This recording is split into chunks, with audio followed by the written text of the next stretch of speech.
ಹ್ಮ್ ಏ ಬಿಡಿ ನಾವು ಪ್ರಶಾಂತ್ ಸ್ಥಳಕ್ಕೆ ಹೋಗಿ ಬರ್ತೀನಿ ಇರಲ್ಲ ಅದ್ಯಾವ್ದ ಮೇಲೆ ಪ್ರಶಾಂತ ಸ್ಥಳ ಡೌ ಅದೇ ಅಂಡ ಯಾವುದರ ಪ್ರಶಾಂತವಾದ ಸ್ಥಳ ಅಂದೆ ಟಾಯ್ಲೆಟ್ ಕಡ ಅದ್ಯಾವ ಟ್ಯಾಲೆಂಟ್ ಹೋಗಿ ಪ್ರಶಾಂತ ಸ್ಥಳ ಅಂತ ಹೇಳಿದಲ್ಲ.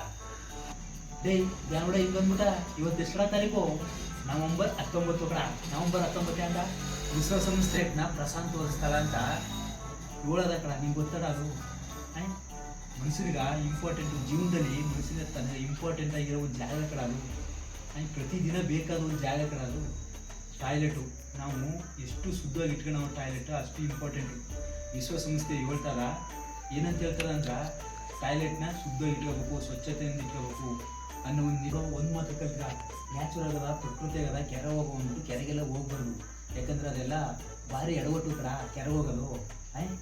ಕೆರೆ ಹೋಗಿ ನೀವು ಮಲ ವಿಸರ್ಜನೆ ಮಾಡೋದು ತಿಳ್ಕೊ, ಕಾಲರ ಬರ್ತಕಡ, ವಾಂತಿ ಬರ್ತಕಡ, ಬೇದಿ ಬರ್ತಕ. ಅದರಿಂದ ಏನು ಮಾಡಬೇಕು ಅಂದರೆ ನಾವುಗಳು ಟಾಯ್ಲೆಟ್ನಲ್ಲಿ ಮಲ ವಿಸರ್ಜನೆ ಮಾಡಬೇಕು ಕಡ. ಅದು ನಮ್ಮ ದೇಶಕ್ಕೂ ನಮ್ಮ ಕುಟುಂಬಕ್ಕೂ ಒಳ್ಳೇದು ಕಡ. ನೋಡು ನಿಮ್ಮ ಜೊತೆ ಮಾತಾಡ್ಕೊಂಡು ನಾವು ಓದನ್ನೇ ಮಾತಾಡ್ತೀವಿ.